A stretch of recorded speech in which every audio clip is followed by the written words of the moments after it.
Hey everyone. As some of you have been following along, I've been prototyping something for a couple of weeks now, and I finally have something to show that I'm really happy with. I guess the first thing to start with is to say that I guess this would count as an entry in my mechanical vessel series. I sort of stumbled into this design. I was trying to actually work on a second entry in the watch pocket series, but the mechanic I was working on, I couldn't quite get to work the way I was happy and the design wouldn't fit with the mechanic, and one thing led to another, and somehow I bird walked into a different design that wanted to be this instead. So there's no accounting for how one comes to ideas. They just come as they will. So, but I think there's something really interesting about this mechanic that I like to talk about a lot, and in terms of what it means for art and what it means for design and other things. And that has to do with the mechanics. So the mechanic for this piece is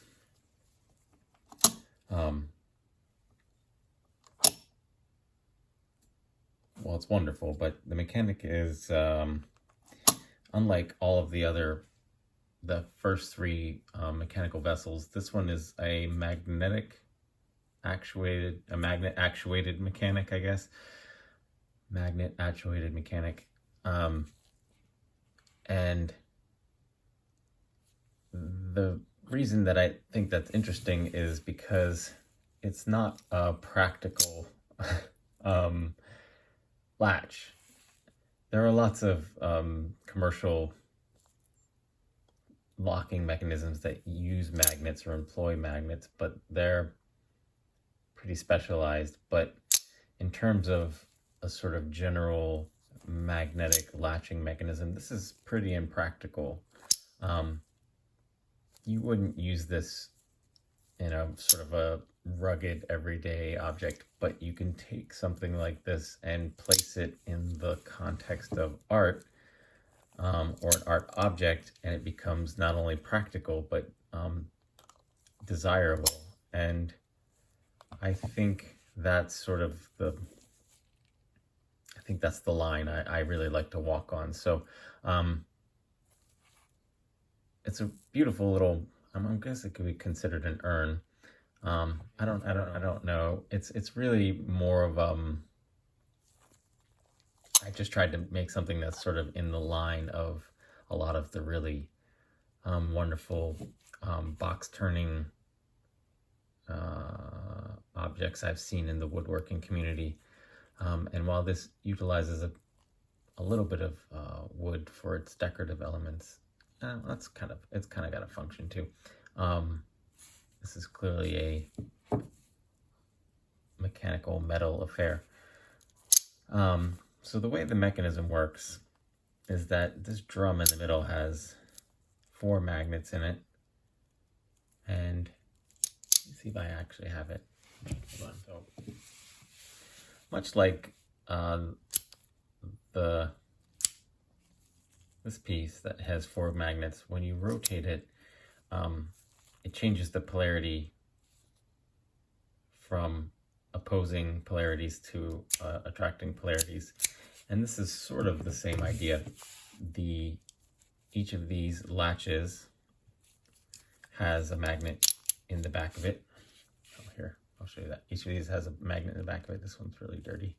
And they sort of alternate positive, negative, of which, poles facing in. And the drum in the middle is the same, alternating positive, negative. So when you turn it to the right, it aligns for magnetic attraction. And when you turn it to the left, it aligns for magnetic repulsion. And each of these runs in a little T-slot. And then the bolt, or the little set screw that holds the magnet in place, it goes right through there, also acts as a key to limit the distance that the latch can travel. There are these other 4 elements here that at first appear kind of decorative, but they're important to the function of the piece too. So these are keyed to these little divots in the bowl. Oh, right, gotta be open. And they are the index for aligning the latches. So this shape is shaped for both the seat keys and the latch keys. And so this can fit on any of these notches and it will rest. And that's actually what keeps the lid just a little bit proud of touching and scratching the lower half. One of the interesting things that I didn't anticipate, but is a really nice feature of this, is that these magnets want to align, they want to repel, so it actually builds in a torsional, you can see if I let go of this spin, it creates a torsional spring effect, which makes this turn, and that's all achieved just by the opposing magnets. You can see in here that this magnet, when it's in the open position, goes past the center line of the slot, and that's intentional. When the first test that I made, it was a perfect 90-degree rotation. And what I found was that that's too neutral of a position, because if you leave it there, it really can easily slip back and be forced closed. So I added an extra 8 degrees to the rotation. So now the opposing magnetic force is trying to twist the knob to the right and create a firm stop. So this is actually parked against the stop. I might increase it a little bit more because it's only 8 degrees. I might move it to 10 degrees to make this even a firmer stop. And so what that does is it prevents you from accidentally closing it. But yeah, it works really well and it feels really nice because magnets have they create a haptic sensation that most mechanics don't. And so this is just really, really fun to play with. The bowls themselves are, I'm going to take this off to show you. So the inside is stainless steel and there's a little detail in there. And this is purple box outer. I'm still refining the right way to machine this. I tried to make another one and I'll show it to you here in a second. So the detail just pops out. And again, I cracked it trying to figure out how to make this seat in here. So that is trapped in there with a little flange. And then this bowl section just sits right in there on the stainless like that. And the bottom acts like a little nut to hold it on there. Let me show you this one. So I tried to make one in ironwood. And ironwood has never failed me before, so I think it's just bad luck. But when I was polishing it, I got 2 little chips, one there and one on the next one, these little tiny chips, which is super upsetting to me because it's otherwise a beautiful piece. So I'm going to try and make another one at some point, but I ran out of time. Let me just pop that on there so you can see. I think there's a lot of really good possibilities here for different materials or different wood. So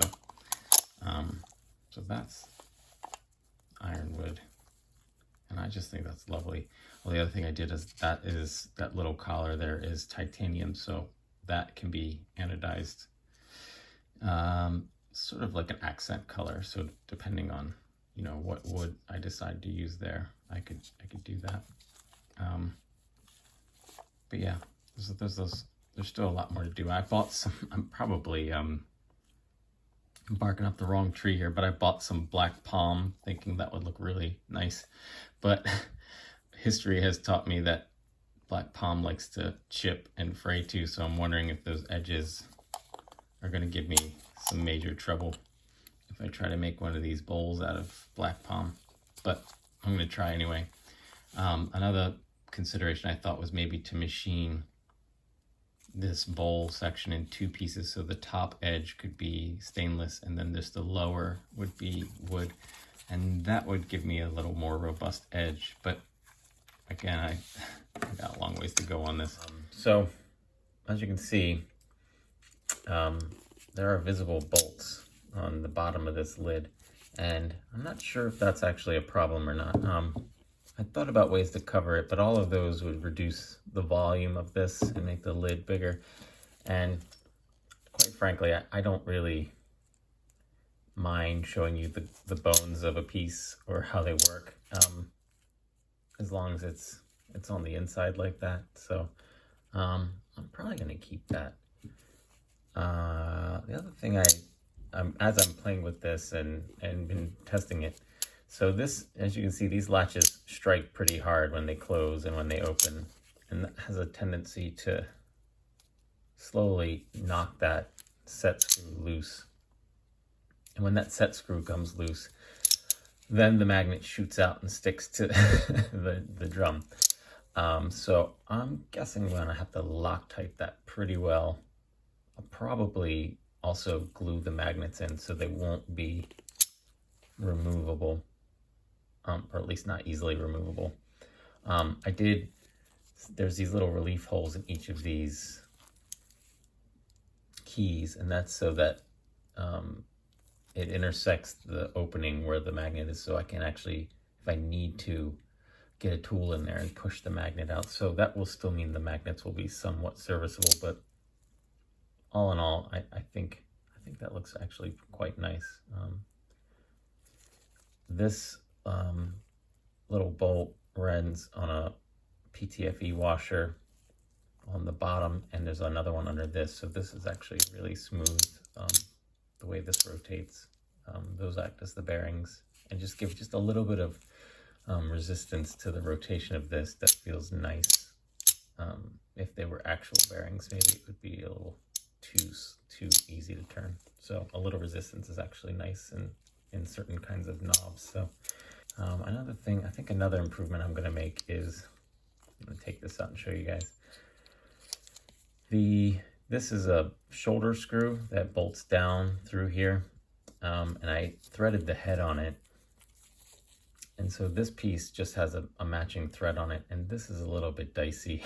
I don't know if you've ever tried to run a tap into a piece of wood that's really shallow like this, but that's a pretty dicey fit. So what I'll end up doing instead, I think, is boring this out and gluing in a brass insert. So this will just be glued to a brass insert, and that way I'll get a much better thread on here for this part. And I wanted to talk about these notches. So yeah, like I said earlier, I made the shape to fit both the seat key and the latch, and what that does is allow an opportunity to create just that little bit of a window to see that little bit of a detail, and I think that's just such a really nice touch. And then the foot on this is obviously keyed, so you can get a good grip on it to unscrew it. But anyway, I'll keep tinkering with this. I'm going to put together a blog, share the initial images, and then keep working on this for a little bit longer. So once again, thank you for your time and attention, and I hope you like the new piece.